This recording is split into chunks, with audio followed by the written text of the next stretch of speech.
Hey, what's up, everyone? Phil and Will here with Photography Masterclass Live. Hopefully everyone is excited to be here. We're going to just wait a couple moments just to let people kind of join, make sure people are here if they want to participate live. If you're watching the replay, you might want to skip ahead a couple seconds or so, but we are so excited to have everyone to be back in action. We're back. We're here. We're doing stuff. A lot has happened over the past few months. I can't believe it's been since, I think July was our last live stream before the babies got here. So that's crazy. Sounds good. Looks good. Sounds good. If anyone's watching right now, make sure you post in the comments what's up. Let us know where you are listening from, and if there's any sort of issues with if it sounds bad, or let us know if it sounds good. Looks good. We kind of changed the setup here. We're still in my studio office, but we kind of rearranged it. I'm trying to, I have my laptop here in front of me, my iPad. I'm going to try and answer questions as we go. And if there's any like big questions that we can talk about, we'll get to them in the Q&A later. But I'm going to try and interact with you guys. If I'm looking down, it's just me talking to you online. Yeah. So I'll go through the schedule really quickly. We've got our presentation. Look at that. Pretty good. Ooh. Okay, let's see if we can advance our slides though. Oh. Terry I don't know says, what I'm doing. Terry says everything's perfect in the UK. Okay. And Green Bay. Green Bay is here in the house. South Dakota, Matt O'Neill, what's up? Welcome. This is cool. I love that we are able to do it at a good time so people can see it everywhere. Germany. Yeah, totally. That's cool. California, Los Angeles. Oh, north of Los Angeles. What's up, Marina? Egypt in the house. Oh, yeah. We sound good in Egypt. So while everyone's kind of getting started chatting, the schedule for today is we're going to just do a little welcome, kind of recap what we've been up to. Will went on a road trip. Will's pretty cool. He rides a motorcycle. So cool. And he did a road trip. Where was that up to? Just up the coast? We went up to 395, actually, 395. on the east side of California. Oh, up nice. Through Yosemite and then back down. Nice. So through lots of forests. So he took a lot of photos with his iPhone, a couple with his mirrorless, and we're going to be looking at some of his favorite photos. Then we're going to get to the landscape competition results, which I'm sure everyone's excited to see. Oh, yeah. It was a great competition, a lot more spread out in terms of votes compared to the past couple competitions. We're going to do a little camera chat. This is a new segment, I'll call it. Sure. We're really trying to make this photo masterclass live cool, but it's a segment we're going to be doing each live stream. We're going to be taking one kind of topic and just discussing it, and maybe having a conversation with you guys too in the chat. And then we're going to get to the live Q&A, but hopefully it's not going to take too long to get to that. We already got a few questions. So if you have big questions about camera stuff that you came here for, please hold off until the live Q&A section of this presentation or of the video. It'll just help us to organize our thoughts and questions as much as possible. And so, yeah, let's get straight into it. So, again, welcome everyone from around the world. La Puente in the house, Brazil in the house. La Puente's like people all around. Nice.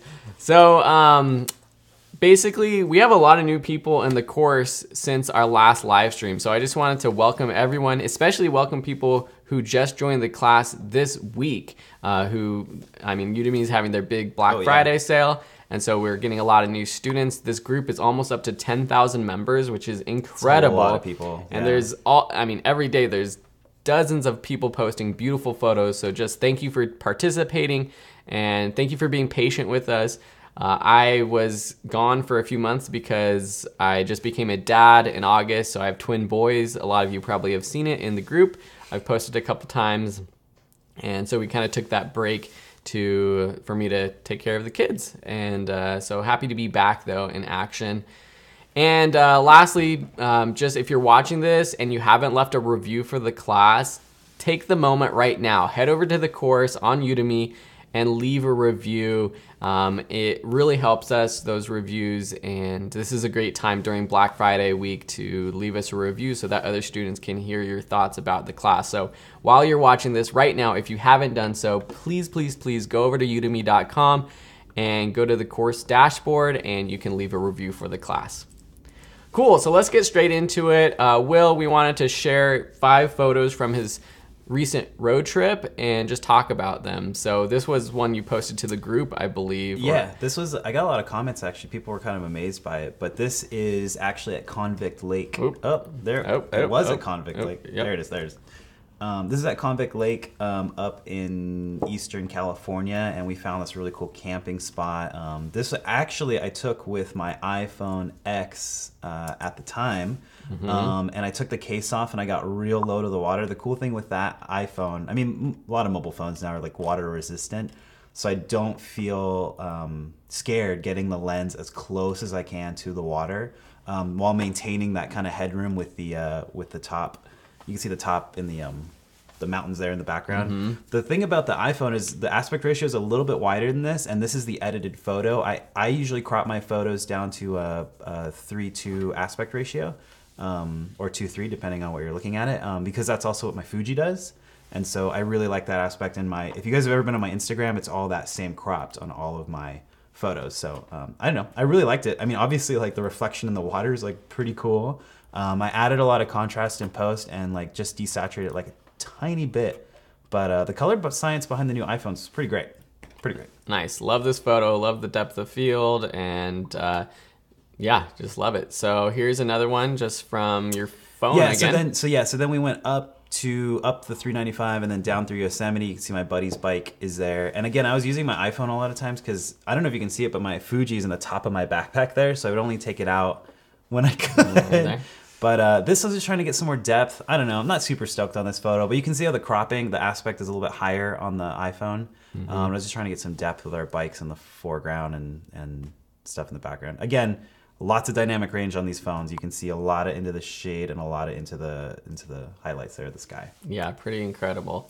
Is that you? So no, that's my buddy. That's my buddy Arturo. Yeah, he's wearing a really cool helmet. Again, iPhone, see the crop, the aspect is tall, which is not ideal all the time, but the new iPhones, the new X's, they have this like weird, you can see the flare in the bottom left, and it's a really nice kind of like way of creating, I don't know, like it's nice new flare. I guess the lenses in the new phones are getting a little bit more cinematic, a little bit more photography aspect to them.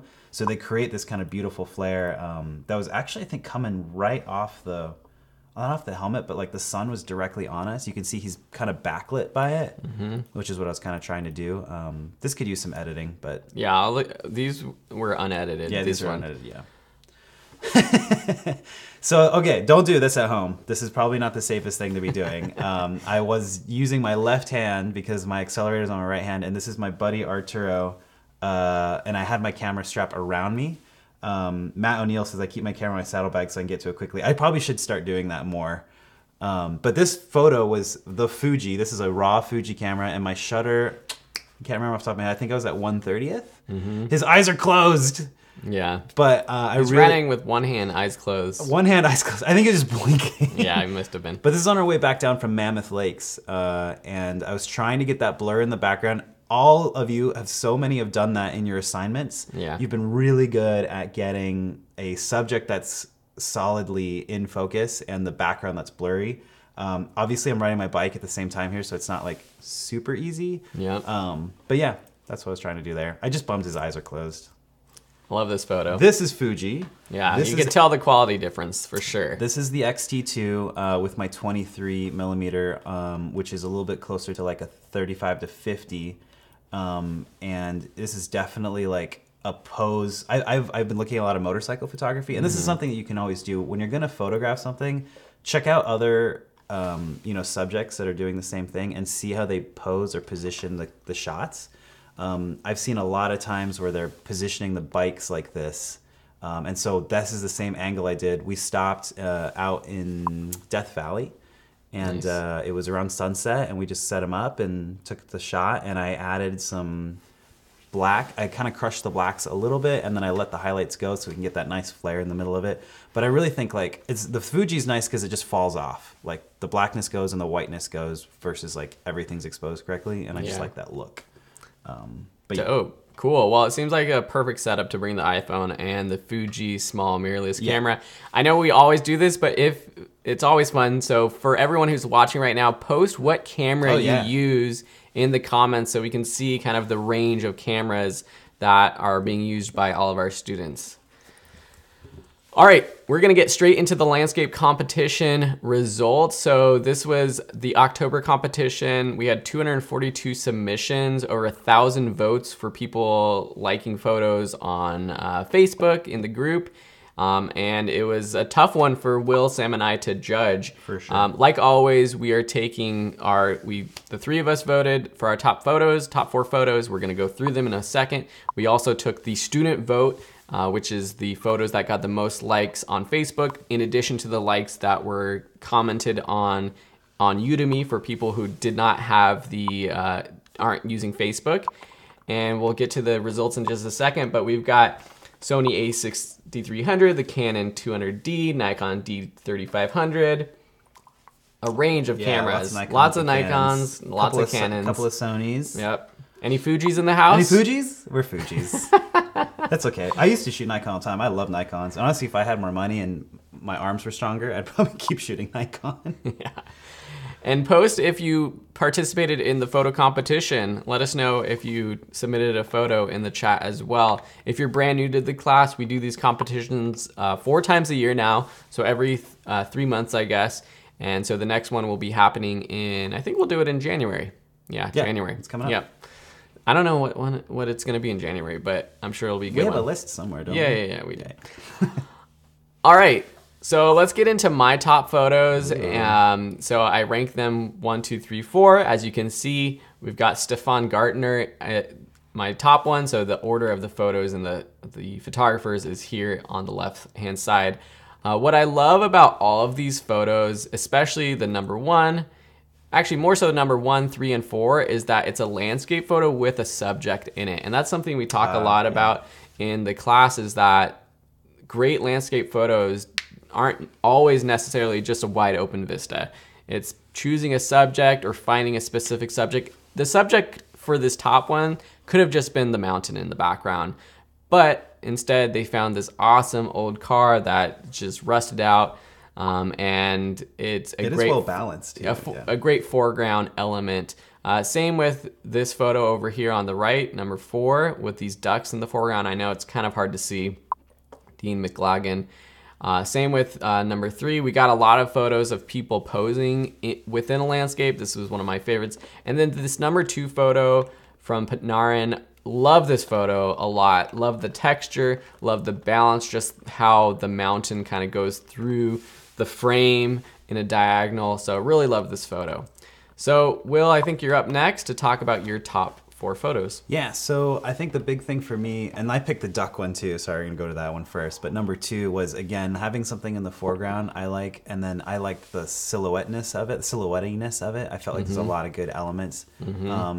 The top photo, my number 1, I just think it's like just so beautiful. I love the reflections. I do feel like I would maybe crop it to straighten it out a little bit. The horizon. Just the horizon, like the line where the water meets the ground. Yeah, right there. But I just think it's like really well balanced and beautiful, and you could look at that image from any angle and like feel something. And I think for me, that's the biggest thing with landscape, is how does it make you feel? Does it make you feel insignificant? Does it make you feel great? I don't know. And that one just speaks to me. Just the colors and the tones and the lines, it's just flowy. Like it's really flowy and beautiful. Number 3 for me, obviously the Northern Lights. That's technically hard to do. Yeah. Like I don't know if I can. And do that positioning of seeing the lights going through the frame way. Your eyes just flow through it, like it just sweeps across, and the fact that the crop and the aspect ratio is so really nice. I don't know. It's just really hard to do. And number 4 is also, I think, just a really great. You could tell I'm like into water. Yeah. I feel like my like waterscape landscapes are always like inclusive of some sort of like I don't know, dynamicness, and like the way. Can I use your mouse? Yep. Like the way, can they see this mouse? Yeah. Yep. So like see how the light is like really highlighty, and then there's these splotches of blue. I just feel like that adds a lot of texture, and I really enjoy that. Yeah, and if you want to see these photos full quality, just go to the Facebook group, and in the album, the landscape photo album, you can find these people and look at them full screen. And we'll also be showing the winners bigger, so you can see in just a moment. So the next photos are Sam's. So Sam's not here. He's traveling around the world. Sam's not here. Sam's not here. Sam, if you're watching this, you're not here. But we all miss Sam. We love Sam. Yeah, Sam's out working on a dock across the country. He's shooting a bunch of stuff. So we'll probably see a bunch of stuff from him coming in soon. So I can only imagine why he chose these photos. All the photos that you guys chose, we pick our top photos like in secret, so we don't really know what the other people are choosing. But afterwards, when I see their photos, I'm like, yeah, those were like some of my top photos too. So he picked the first one, Patnarin, as his top one. I can tell you why he picked those. His style. I'm sure this is because I've been shooting with Sam for years. Well, you can see. Look at these 3 photos. Yeah, look at the similarity. So similar. Look at the curves. He loves. If you want to impress Sam, he loves like curvy, big, wide shots. And then number 4, he really likes like telephoto wide shots. Yeah, he's always saying. He's always saying. He loves having a long lens and a big landscape. And I think number 4 nailed that. And I think he just loves the bigness of 2 and 3. And like I think Sam too. He likes photos that he can see that would be printed and put on his wall. Like, that's definitely all of those are beautiful. And all the photos that he takes are always like these beautiful, like big images that you can print and put on your wall. Like that's just his style. Yeah, and I guess the thing I'll just say is that there were so many amazing landscape photos, and we all have our own preferences. Yeah. So to be honest, judging these photos, if there was another set of 3 judges judging them, there would be 3 different winners or different winners, probably, I would say. So, I mean, I'm just saying that because I know a lot of you took amazing photos. So if your photo didn't end up in one of our top 4 photos, it's not because it wasn't a great photo. Everyone posted amazing photos. So let's get to the student vote. So this was the calculation of how many people liked photos, and we ended it, I calculated it a couple days ago. So the top vote was Susan Beeman, and Susan must have had a great following because her photo got way more likes than anyone else. Really? And it's a great photo, great sunset, kind of great colors. Good lines, too. Good lines as well. Stefan Dimitrov, beautiful photo. Oh my God, this nightscape you got the Milky Way in there. Also technically hard, yeah. Really, really great. Tremaine, this is another great photo, beautiful colors as well. And then Aditya, same photo that Will picked. So there was a lot of similarities, and I like to see this because as much as I just said, well, we have different preferences, a lot of the top photos that got the most likes in the Facebook group were all of the photos that we voted on as well. We got a comment from someone saying the video is blurry. It's probably the internet speed. We're, through a live stream, the quality is only going to be as good as our internet and your internet. But hopefully it's looking pretty good and sounding good for everyone. So let's get to the winners. In third place, so we're going to go third, second, first, and then we're going to do the participation prize, which is a random drawing so that everyone has a chance to win. So the Ducks, Dean McLaughlin, he got third place because this photo got a second place vote and a fourth place vote. I see. And so I didn't do all the numbers, or I'm not showing all the numbers for the points, but it's a little bit easier this time because the votes were a little bit more spread out. So you can see this photo. Give us some likes for Dean's photo if you like Dean's photo. Some hearts. Is that how Facebook works? Yeah, hit some hearts, whatever it is. But yeah, nice photo. Good job, Dean. In second place, Aditya. Ooh. This is your photo. Yeah. So this got a first place vote and the fourth place vote from the student vote. So good job for students liking this photo. Helped Aditya get second place. And in first place, you might guess it because you saw it on mine and Sam's top 2 photos is Patnarin. And this just kind of well-balanced, texture-based photo. I think this mountain in the background really makes the difference. And this was also one of the top vote getters for the student vote as well. It wasn't the top 4, but it was up there. The more I look at it, the more I like it. Will was complaining. Why is that one getting first? I don't know. I feel like it's a good photo, but the more I stare at it, I think it just... I let the mountain go in the background, but when you look at it now, like it is massive. It's epic, like right? It is like Earth. Yeah, like it's huge. So I mean, again, just our preferences, but this is congrats to everyone.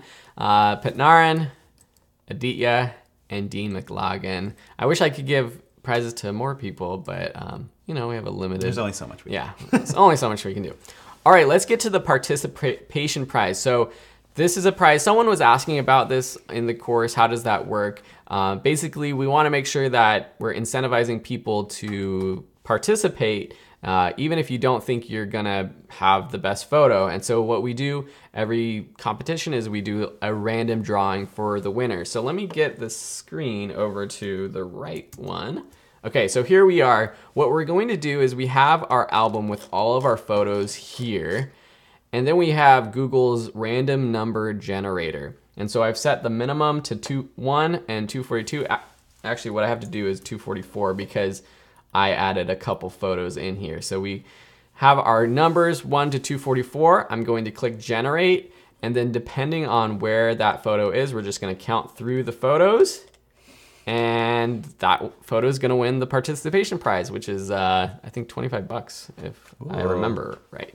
And for all of the winners, we're gonna message you through Udemy. So check your personal messages through Udemy for how we can send you your prizes. So let's get generating. You want to do the honors? I think you should do it. I feel like you said a lot of the stuff. You've been waiting to do this. That's all you. Okay, let's generate 29. Okay, 29. So let's go through these. We've got 4. Does this count as one? Yeah, so I counted this as number 1 because I added a couple to the generator. So we got 4, 8, 12, 16. And if it's one of the ones that already won, we're gonna do a new one. 16, right? Yeah. 20, 24, 28, and 29. Ooh, that's a pretty good photo too. Oh yeah, what an epic one. Yeah. So Valerie Sachs, congrats Valerie. You got the participation prize, well deserved. Love it, awesome, cool. Okay, so let's get back to our slides. So Valerie, we'll make sure that you get your prize as well.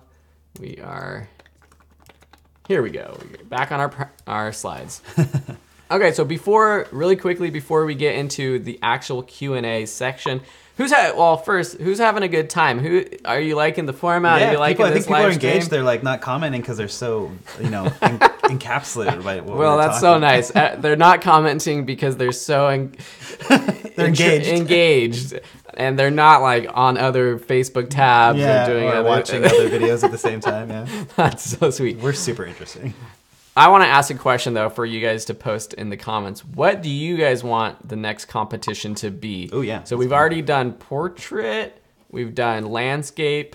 I think, was there another one? There might have been another one too. Like night photography. Yeah, night long exposure. Yeah. So for January, what do you guys want the competition to be? Make sure you post in the comments and we'll see.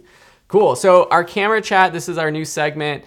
Do I need a camera anymore? And really I was reading an article about smartphones being so good, and we saw some of the photos that you took on your road trip.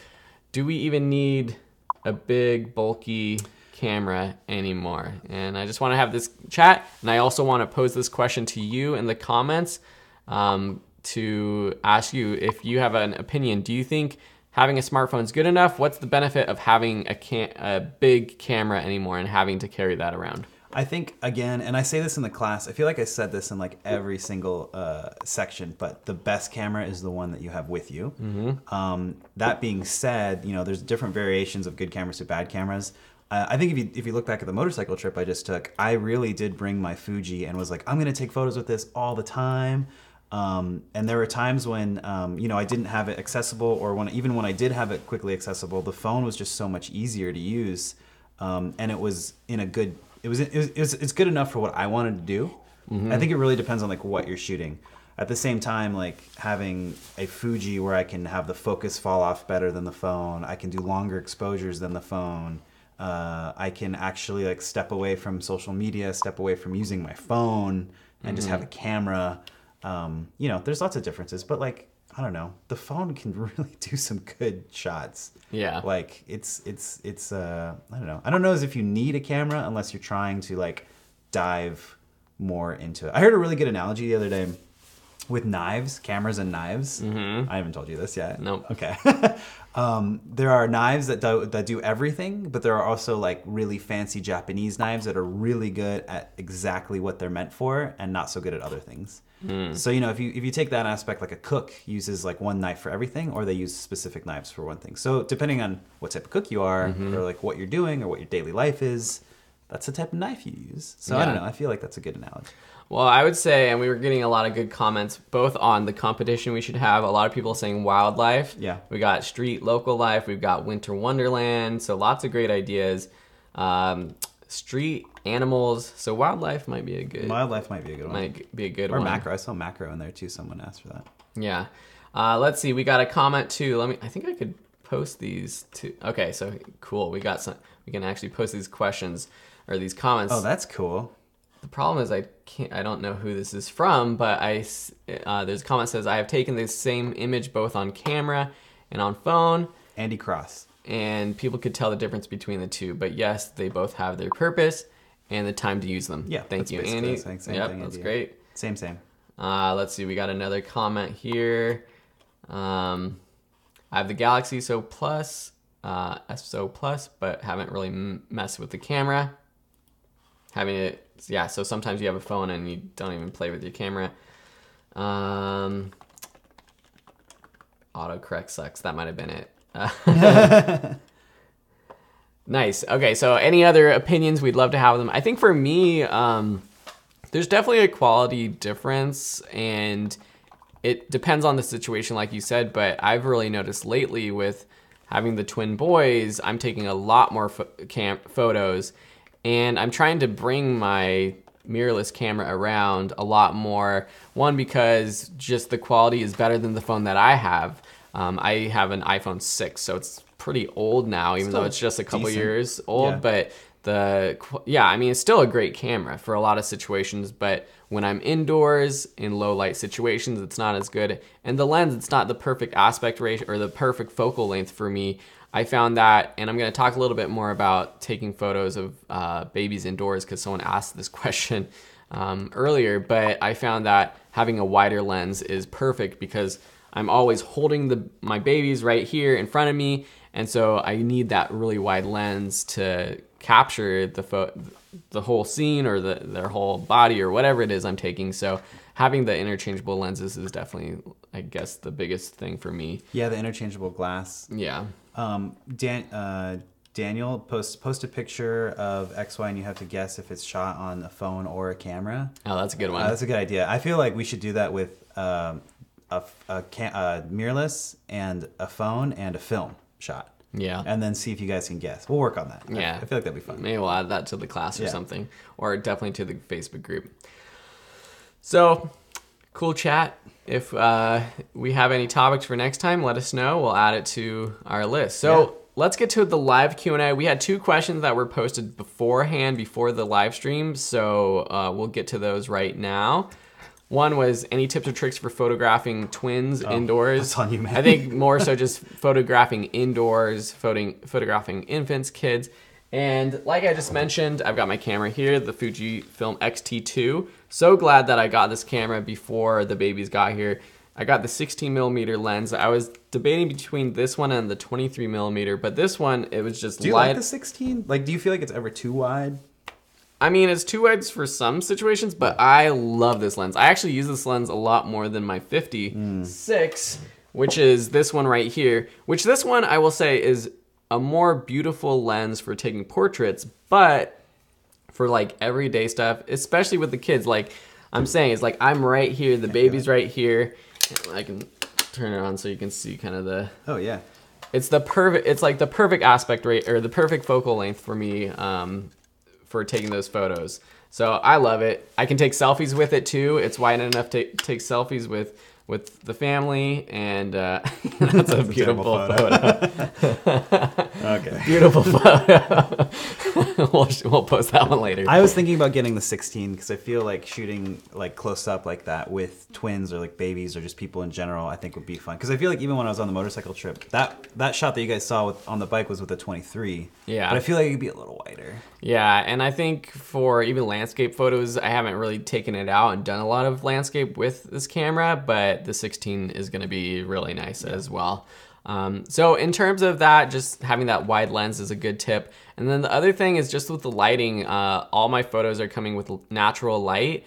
But I found that the best photos I have are when I have a sort of like a more powerful light coming through the window. So when the sun is closer to the horizon, so earlier in the morning or later at night, and it's a lot more directional. It's just a funner light to play around with the shadows, putting the kids like right next to the window, not necessarily with the light shining directly on them, but just getting more interesting shadows, and it's just more interesting to have that light when it's a little bit more powerful coming through the window rather than just sometimes some of the photos, they just kind of all look the same. It's all like well lit, but it's not really as interesting. So yeah, just using natural light. And we have lessons on using light from, outdoors, from the windows in the course if you're interested in that. Cool. I got another question here. You want to move on? Yeah, let's move on. For pre-wedding, should I use a wide-angle lens or some other? Please suggest. I think if they're talking about getting ready, if that's what you're talking about, like pre-ceremony, all that stuff. I just shot a wedding last week, actually. And when I shoot, I usually have 2 cameras on me. The wide is really nice to have for stuff, but I feel like my style of pre-wedding photography is kind of like sit back, be a fly on the wall, get a long lens, and kind of knock off close-up shots of what's kind of going on. So I would suggest using a longer lens during pre-weddings normally. But, it all depends on your style and how you shoot. Yeah, cool. So if you have any questions right now, it's a great time to post them to the comments. We also had one question that was posted earlier today. This one? We got one that I have in the presentation, tips for starting to sell your photos, and specifically they were talking about nature photography. Well, first we have a whole section on the business of photography and starting to sell stock photography. I think it's a different beast when you're trying to sell like fine art photography, and I imagine like nature photography. What this person was asking was more like not submitting your photos to stock photo sites, but selling your prints online or in person. And that's just a full-blown business at that point, where you're going to have to build up a brand of your own. Of course, using, social media, having a website, stuff we talk about in the course in one of those later sections is going to be so important if you're not just selling locally. I see people selling photos at the local farmer's market, at local events and things like that, that's a great way to potentially get started, but then you're limited to only your local area. When nowadays we have all the tools in the world where we can sell to the world. You can get on Etsy, you can get on, I'm trying to think of there's lots of other marketplaces for photography. Sites too. I feel like Instagram and like social media is really the place to start and just see if you can generate people interested in what you're trying to shoot. Because I think you have to build up a style, right? Yeah. Because that's what's going to sell. I think what I found, or I see other photographers who are most successful are building that brand on Instagram. They're building that following, and they're kind of, they sell their photos through Instagram, through their website. And one thing that I've seen works well is not having just a consistent gallery that's open for sale, but like one day a week or one day a month you have photos for sale, you kind of open it up to a limited amount of prints. So you say you're going to print 10 of these photos and you sell them. Amount, yeah. I've seen that work a lot, but it's a tough game now because if you're going to be a photographer who's making money from selling your photos, it's all about branding. It's all about, a lot of photographers are on YouTube posting, tutorials or just vlog style videos, following them around. And so that's not necessarily, you don't have to do that, but that really helps. Yeah, I've seen a lot of local. I mean, we have one more questions we can get to here in a Yeah. sec, but I've seen a lot of local photographers too go to a coffee shop and just see if they can post their own prints in coffee shops and just put a price tag on it. And that'd be cool if you're local. Yeah. I don't know if that's going to be bigger, but that's a good place to start too. Yeah. Anyway, All right. Questions in our comments. you might be cooler to post them in Oh yeah. there. Let's see if if you I can it. do this. Wow, we got a lot. Yeah. Anyone shooting with? Have you heard of a zoom lens ruining a Oh camera? yeah, I was responding to that. I've never heard of that, and then they also brought up that it may have hurt the autofocus. I would check all your settings on your camera. Just make sure that the autofocus is working. Sometimes it gets bumped or switched off, Yeah. or it's in a weird spot on certain cameras. I'm wondering if that's from like if is it not working for all your lenses now? Yeah, and it depends on the camera too. Make sure that sometimes I haven't dealt with this, but I had a friend that didn't upgrade the software on their camera. It was really old, and sometimes the lens needs to talk to the camera, or vice versa. So maybe look into making sure that whatever camera you have is up to date firmware wise, and you can go to the website, download it, put it in your camera, update it. Just follow kind of a YouTube tutorial. We should probably post something about that too, updating the firmware on your camera. Yeah. I know we talk about Fuji all the time, but they're great at updating the firmware or giving firmware updates. Yeah, but typically if the camera is not working at all, if it's dead, if that's the problem, it's probably not the lens, it's something else. Yeah. Okay, let's run through some of these. Anyone shooting with the Canon, I want to upgrade my Canon 600D, and they're wondering if the 60D is a good upgrade. So the 600D I had to look up in the US, that's the T3i. I would say that the 60D is not a huge leap because it's still a crop sensor. The quality, the autofocus, the speed of the camera is not going to actually be that much different in terms of like what you can actually capture with that camera. I don't know what your budget is, but I would say jumping up to the 70D, the 70D is a little bit older now still. So like the 80D, which is, you might be able to find a deal for it. The quality of the photos and everything is not going to be that much better, but the speed of the camera, the autofocus, and all of that will be better. If you really want to take a leap and upgrade the quality, something like the 6D is going to be your full frame option. Of course, Canon and Nikon also just released or just announced their new mirrorless cameras. So that's going to be a different ball game if you want to invest in that. But if you're considering the 60D for the upgrade, I would guess your budget's not going to be as big enough to purchase one of those new mirrorless cameras. So yeah, I mean that when it comes down to it, all depends on what you're doing, what your budget is, and how far you can kind of push that money. Yeah. So, which is the best camera to shoot weddings? Can I rent a 1300D?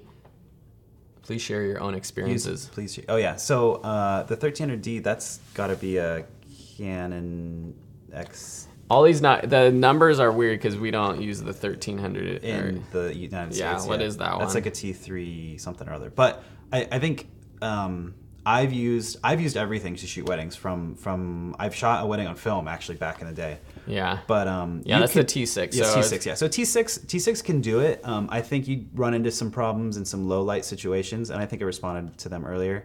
You run into some low light situations. It might not be the best camera to have. You might need to upgrade. It's always good if you have the budget to rent the best quality camera and glass you have, especially for a wedding because things are going to be moving and you won't be able to get those things back. Yeah. It just takes practice. But if you're just doing it for a friend, I think the 1300, is that what it is? D? Yeah, I mean, start with what you fine. have. That's the T6. So start with what you have. Using a crop sensor camera is not necessarily a bad thing for weddings. I mean, no, I shoot the XT2 Fuji crop sensor on weddings all the time. Yeah, and I mean, as long as you practice and know what you're doing, and the framing is great and the exposure is great, there's no reason why you can't shoot a wedding with a crop sensor. It's going to be great. It's fine. We got a very specific question that I definitely don't know the answer to about looking to buy the Ioptron Sky Guider Pro tracking mount for astrophotography. What is that? Yeah, something that we'll definitely have to look into and potentially help you out. Maybe you can post that question to the course or into the Facebook group and we'll get back to you. Any good tips using the Speedlight NW670? Again, do you know which one that one is? Speedlight 670? I'm not exactly. I haven't used that one, so. I use the Speedlight 800 for the Nikon, or I used to, I guess, when I shot Nikon. I'm not like tech, I'm looking up this stuff on my phone. 800 or 900. Typically, any of the flashes that you look it up, any of the flashes that Nikon has made are usually pretty on it. It's not really like, oh yeah.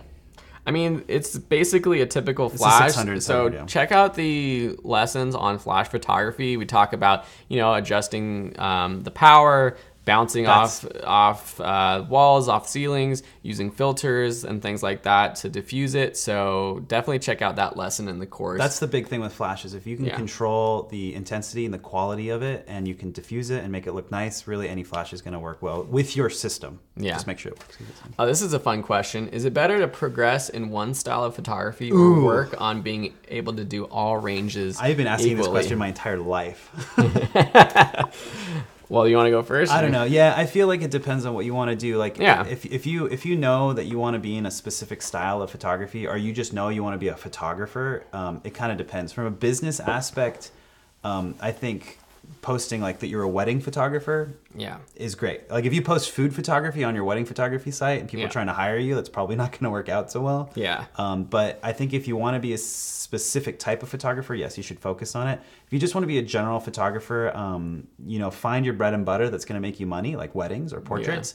Post that, make that big, but then also do stuff on the side that you don't necessarily have to post, but you can do word of mouth. Yeah. Like, I don't tell a lot of people this, but I do a lot of like food and product photography for random people. I just don't post anything about it, because I don't enjoy doing it, but I'm good at it. So, it just depends on what you're trying to do, I think. Yeah, I mean, I think what you said is right. Like, if you're trying to build a business or a brand, picking one style is going to help you grow faster. And that's with anything. I found that with my YouTube channel, not related to photography, but related to video production and other things like that. If we choose one specific focus, then you're able to cater to a specific audience, and that audience is going to be able to find you easier, rather than if you're posting food photography, street photography, landscape photography, then people who follow you on Instagram, or if you have a YouTube channel or a website, they're gonna maybe like a photo of yours, but then you're posting these photos that they're not interested in, so they're gonna click that unfollow button. Yep. So finding one specific style. Of course, I'm a fan of all types of photography, so sometimes I'll follow someone and I like all of their photos, but in general, people like following a person with one specific style. That doesn't mean that on your own time you shouldn't be enjoying all kinds of photography, practicing and getting better. It's just for growing a brand and a business, I would say. Yeah, I think the gnarly thing is that there's no set path. And like, I run into this in the film industry all the time, right? Because I'm also a cinematographer. Like, there's no one thing to do correctly. So you just kind of have to make your own path and see how that goes. And, if you want to be a wedding photographer, post wedding photography. Like, if you want to just be an artist, like post art, like you got to create your own sort of drive, I guess. I don't know. Yeah. All right, got another good question. Do you have a class on how to use Instagram? Ooh. We have a lesson in the class. I think Sam did it about Instagram, so it's kind of a big general overview, but it's definitely something we should consider doing a specific class. We've been asked this before. I know Will and Sam do pretty well on Instagram. I post all kinds of random stuff. I'm not the best at like being an Instagrammer. I post photos from, my day-to-day life to photos that I take with my phone and on actual shoots and stuff, but definitely something we should consider doing. But if you're just getting started, check out that lesson that we have in the class. But if you're really brand new to it, we might need something a little bit more in-depth on just how to get started and how to post and everything. So definitely something we'll consider doing maybe in the new year. Yeah, I'd be into that. Dude, there are so many questions. I love this. Let's keep doing this. All right, which is the best camera to shoot pre-wedding with cinematic? Oh, it's the same person that asked the other question. I think we talked about either any DSLR mirrorless is going to do well. Just depends on what your about style. Lenses? Did you talk about specific lenses? I think pre-wedding stuff. Yeah, like long lens. I like it. Depends on your style. I like to sit back, have a long lens. I use Fuji. Anyone can use Canon or Nikon. Like, it really just depends on your style. Yeah. Okay, let's see. Going through questions. Thank you everyone for posting great questions. If you haven't done so yet, if you're tuning into the live stream after we got started, one thing we ask is go over to the Udemy course right now if you haven't done so and leave a review for the class. These reviews are really the best way that you can say thank you for the class content, for us doing these live streams and everything like that, and to let other students know whether you like the course or not. Whether you do or not, we want your reviews. So please take 30 seconds right now, go to udemy.com, go to the Photography Masterclass, and leave a review. Thank you. Thank you. All right, same question with Andy Cross. I recently started some lessons in my university where we see one great photographer each week. And we see that photographers, blah, blah, blah, they have a wide variety of content. Is it really that necessary nowadays to have unique content and share only this content on social media? Because that's what I see and feel, promoting only one specific content. I think you answered that. Yeah. I think one content is going to get you more followers. Yeah, it's not multi. Yeah, you don't have to do that, but it's going to be easier to grow a following because you're really the riches are in the niches. That's a I forget who says that. The riches are in the niches. But that has to do more with growing a business. Snoochie-boochies. But if you're trying to find, like, picking a niche in photography is going to help you grow faster. At least that's what I've found myself seeing with other photographers. I don't know if it's the same person. Can you suggest the best camera for wedding or event shoot at night?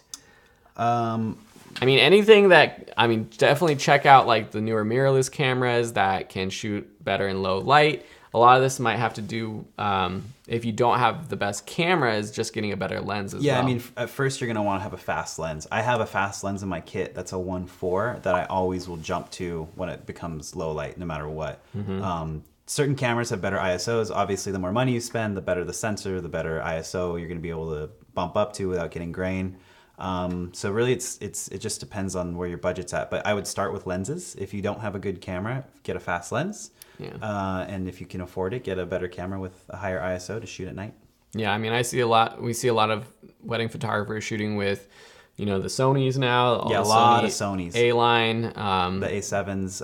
A lot of full frame cameras. Obviously, the full frame sensors will get you more light. Yeah. So. I mean, top of the line, I would say, is like, if you're like top end, DSLR wise, you've got the Nikon D850, you got the Canon 5D, the Canon 1DX, and then the Sonys, and then I guess we're gonna probably see a lot of people jumping into the Canon and Nikon mirrorless cameras honestly, as well. The Sonys have been I've noticed have the best low light. If you're gonna spend the money, have the best automatic low light. Yeah. I shot one time with a Canon 5D Mark III. I shot Coachella at night, and I was pumping that ISO up way high, and it was like gorgeous. And I was shooting like at an f4. So I don't know. It just depends how much money you have and if you can spend it. Yeah. Always about the money. This is another great question. What kind of photography would benefit from a full frame sensor?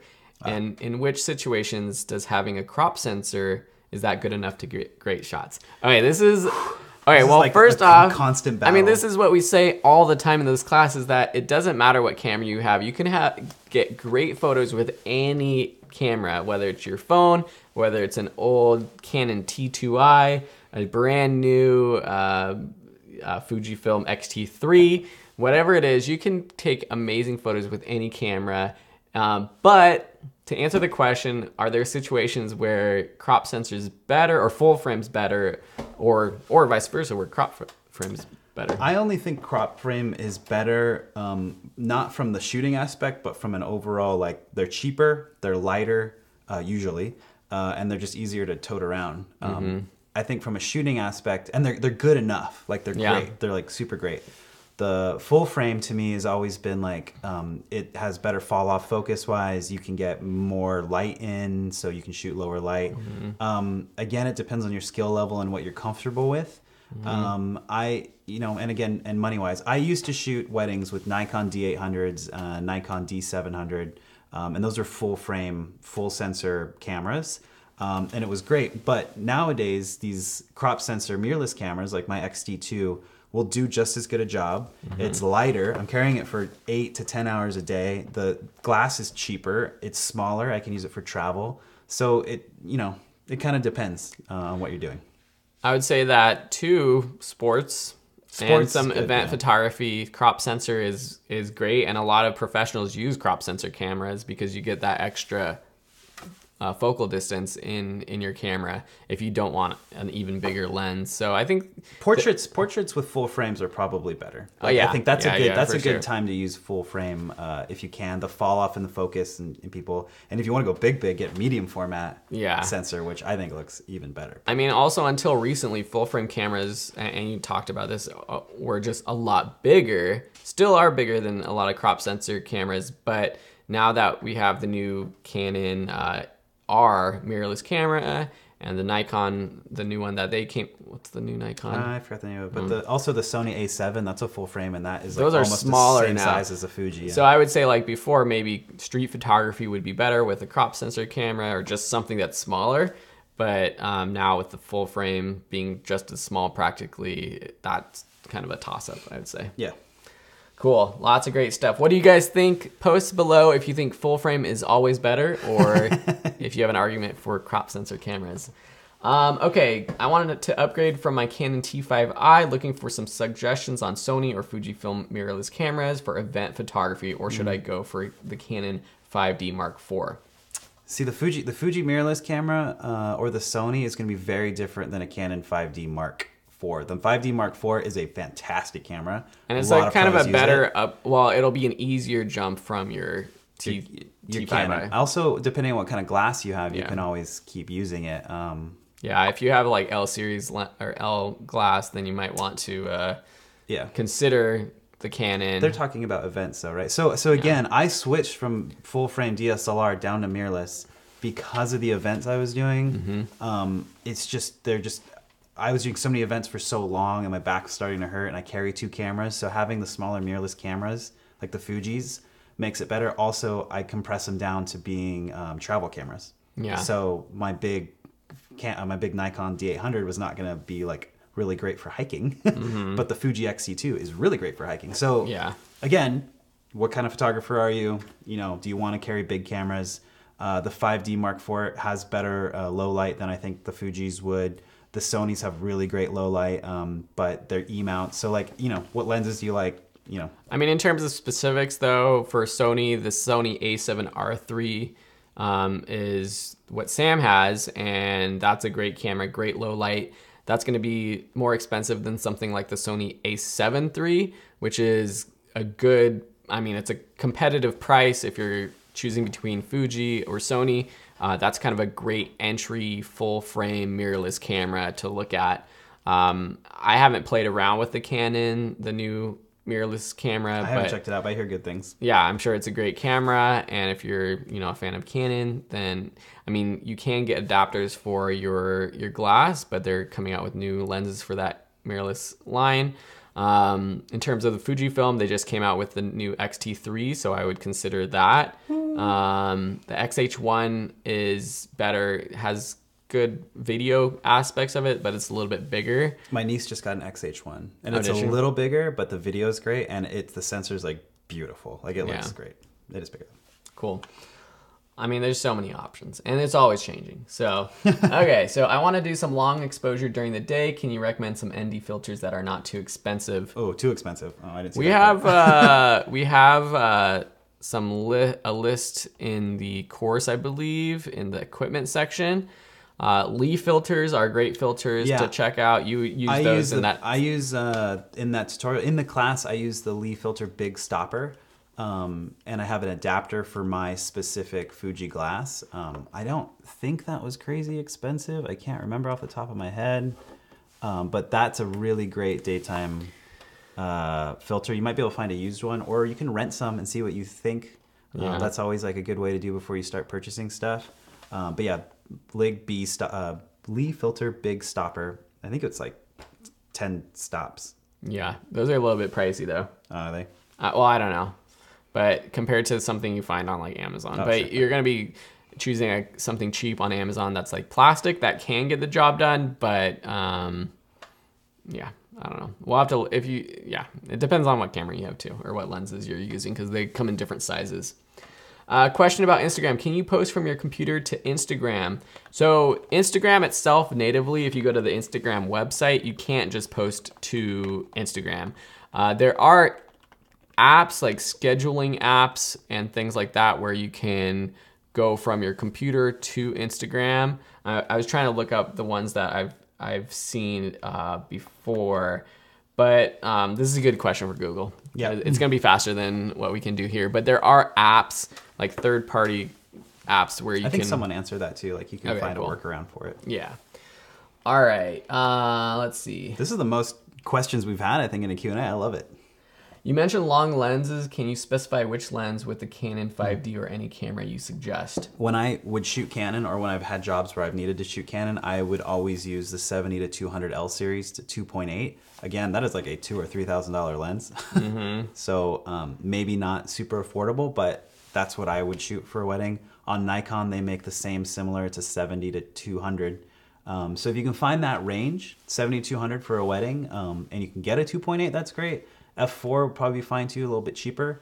They also make a 70 to 300, maybe. I think so, yeah. My Canon knowledge is still up and coming. But that range, the 70 to 200 or 70 to 300, if you can get a 2.8, it's cheap enough, that's the best range, I think. Also, check out Sigma. Sigma makes great lenses for Canon Sigma cameras. makes EF mount lenses that will probably be cheaper, and they're fine. I think they're just as good, and they'll still be in that range. I'd have to find a Sigma glass for that.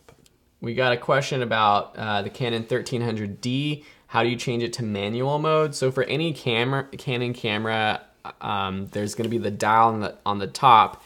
And we have a lesson on this in the class on camera modes. But if you change that to, it'll either be M or P, which is program mode. M is usually manual. Canon, M will be manual mode, so that top dial. All right, let's see. I'm shooting mostly portraits with the Canon 50mm 1.8. I have a crop sensor. What kind of lens should be my next for portraits? The 35mm or the 85mm? That's a tough one because the 50's right in the middle of the 35. Yeah, so it's going to be kind of close. I would say that the 50 versus the 85, both are like good standard portrait lenses, but the 85, that's going to be pretty telephoto on a crop sensor camera. And the style of portrait is going to be similar to the 50mm, like what you can do with that lens. I think the 50 and the 85 are more similar than the 50 and the 35. Right, like the 35, you can get more like your wide portraits. What you should do is sell your 50 and get a 35 and an 85. Yeah. Because honestly, like that's get both. Those are like the good range. The 50 is like right in the middle. So yeah. Sorry to. All right, how much are mirrorless cameras on average? I have a D3400 and feel kind of inferior having a crop sensor. Don't feel inferior. I shoot crop sensor. I want to upgrade in lenses, but if I ever switch to full frame, will the lenses be universal? Not necessarily. Not necessarily. Were they on a Canon or Nikon? You can often use a full frame lens on a crop sensor camera, and that's going to be fine, but vice versa is not going to work. But most new mirrorless cameras, you can actually change it to crop mode, so you can use those lenses on it. In terms of actual price range, I mean, now it's anything from $1,000 for like a nice used one, like my camera. Where is it? The XD2 crop sensor though, but this was about $1,000 now because they came out with the XT3. To $4,000, $5,000, $6,000, but I would say like for a new camera, between $1,500 and $3,000 for the camera body is what you're gonna pay for. For the best full frame mirrorless camera, I think would be the Sony A7 III, and that's right around $2,000. I mean, I'm saying the best. I mean, that's one of the best. I mean, Fuji doesn't have a full frame mirrorless. Fuji makes cropped, and they skipped over the full frame and went straight to medium format, which is like way bigger. Yeah, and that's still like a $5,000 medium format lens. But I don't think you need to feel inferior about not using full frame, because lots of people use crop sensors, and I've shot plenty of weddings and been paid a lot of money to use my crop sensor.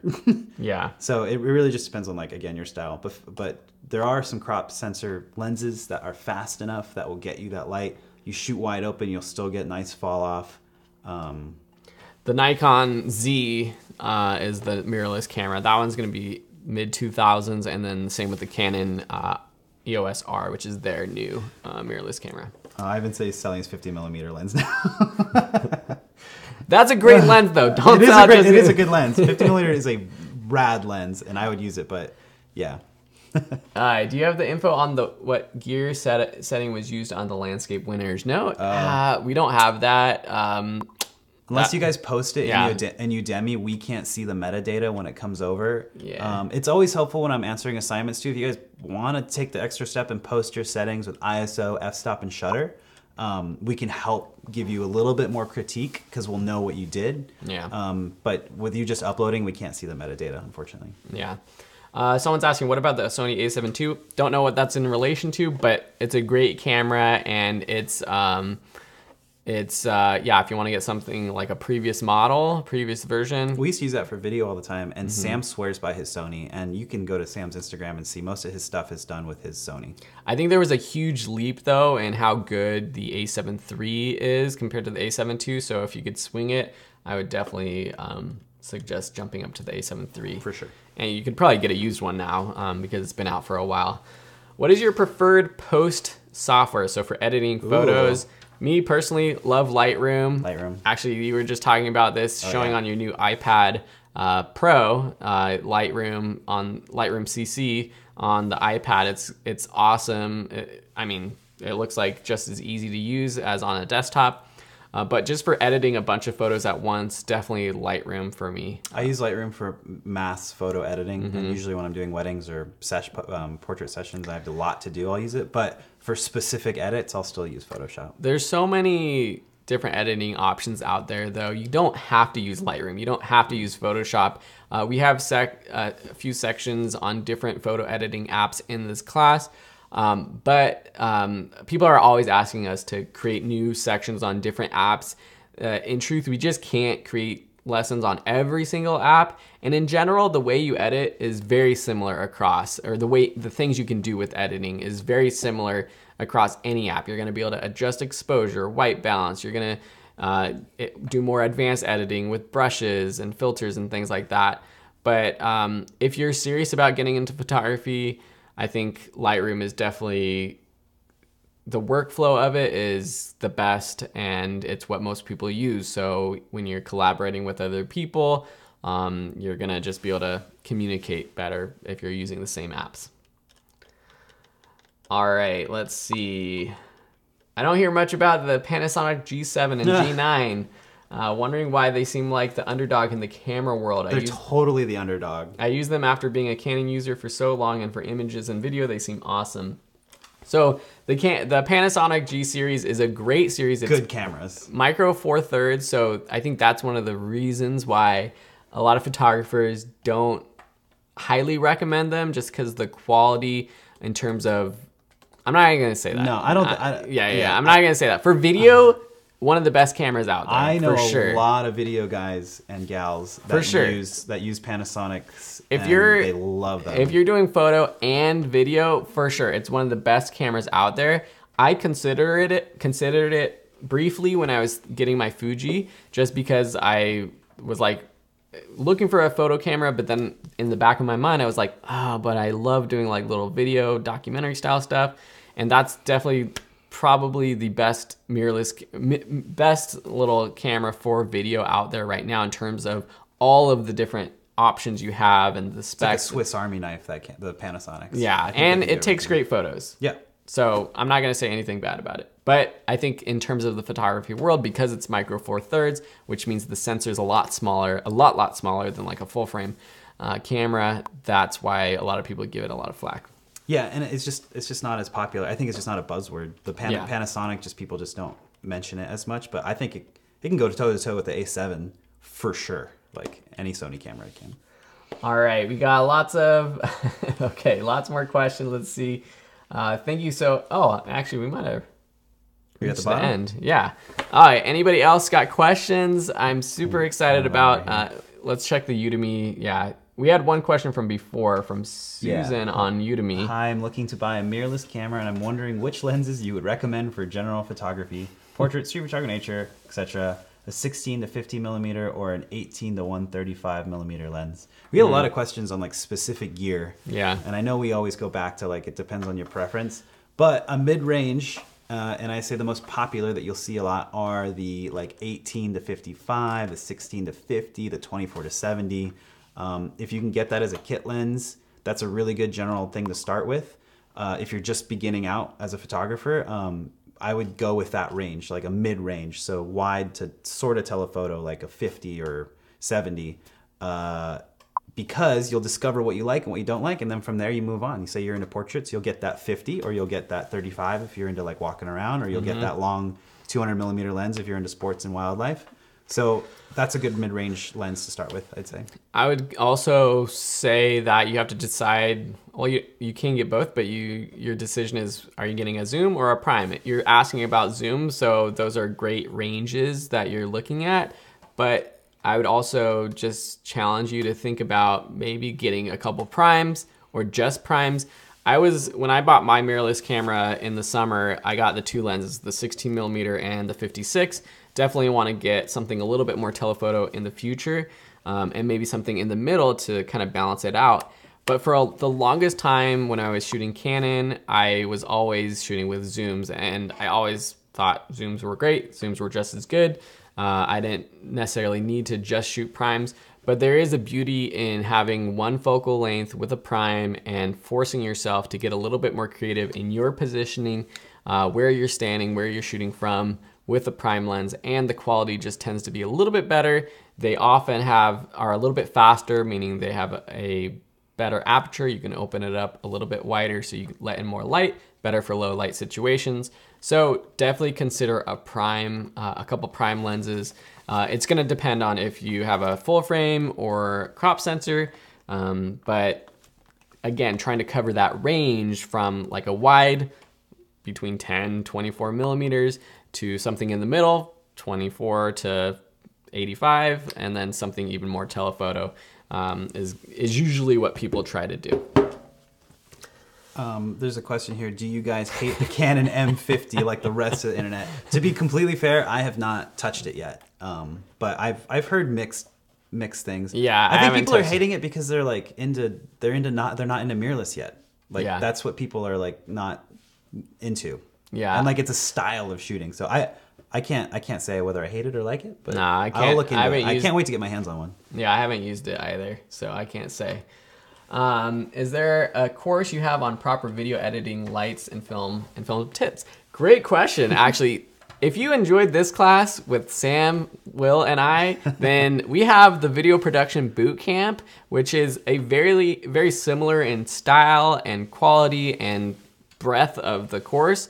So if you're on Udemy, just check that out. Search for Video Production Boot Camp, and that's going to be sort of everything you need to know to get started with video production. In terms of editing, specifically, we have some lessons in that class, more general, like basic editing, yeah. And then an intro to Premiere Pro. But I have a full class on Adobe Premiere Pro, which is my video editor of choice. And so definitely check that out if you really want to deep dive into learning how to edit videos.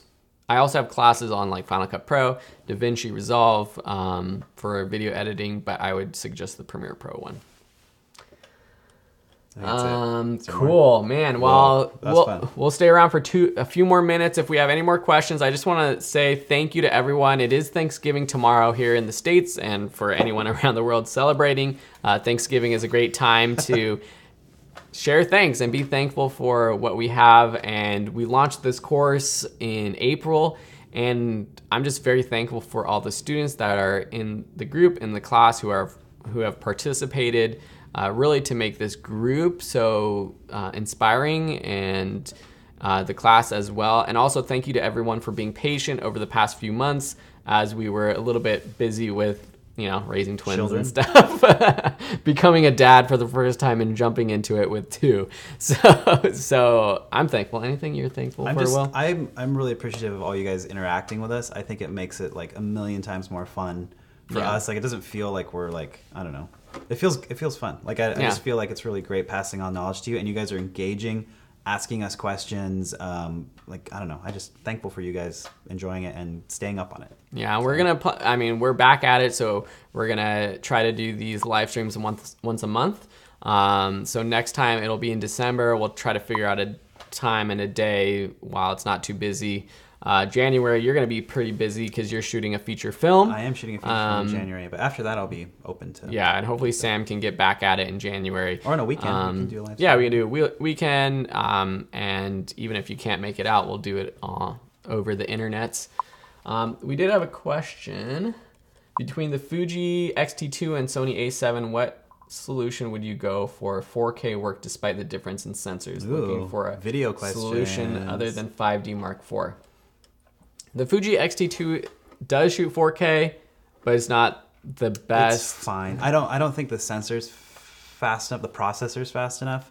And you can see that in quick movements and pans and tilts and all that. Yeah. The A7 has Mark II has really knocked it out of the park as far as mirrorless video A7 4K. III. Yeah.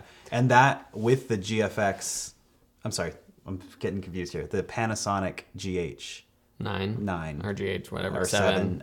You compare that and the Sony, I think do better video. The Fuji hasn't come to the video side, but the XH1 would be the one you want to go for. Yeah, if you want to do video with Fuji, the XH1 is probably the closest thing. But again, I haven't tested that as much, but I can guarantee you that the A7s and the Panasonics are like the best mirrorless video compact 4K size as far as you can go. Cool. Well, I think we are about to end the live stream. I just want to say thank you again for everyone who watched this live, for everyone who's watching this in the future. If you haven't done so, please go to Udemy right now, go to the course, and at the top of the course, you can click to leave a review and a rating, or if you left a rating before and you want to update it, then you can do that right now as well. But really, if you haven't done so right now yet, please go over to Udemy and give us thanks by leaving us a rating. And Kamal here said, I already produce and I would like to endorse your course as one of the best if you aren't learning photography or college or major. Thank you so much. That means so much to us. Thank you, Kamal. Thank you, Joe Brunel. Thank you, Priyanka. Thank you, David. Thank you, Gaynor, Luciana, Alana, everyone who's watching live. Terry, for the question. That's a good question. Michelle, Zita, Abel, Ivan, Gaurav, Michelle, Sunny, so many people. We can't thank everyone. Very engaged. Thank you guys so much. This is super fun. We keep doing this. Yeah, definitely. We'll be back next month. If you have questions, of course, in the meantime, you can post it to the course, post them to the group. And if there's any ways that we can make this course better or this live stream better, let us know. This was somewhat of a new format, new style with the live streams. So let us know if you liked it or if there's anything you want to see for the next one. We'll definitely do that. Next time we aren't having a photo competition, but maybe we'll do some photo reviews or something like that. So make sure you're paying attention to the Facebook group. Oh yeah, we should do that. The week of the live stream, we'll announce it, but usually we'll post a request for photos to be critiqued in the group, and those slots get filled up in the first minutes usually. Yeah. So you got to be aware of that to get involved. But yeah, anyways, love you guys. Happy Thanksgiving. Thank you for being here, and we'll see you next time. Bye.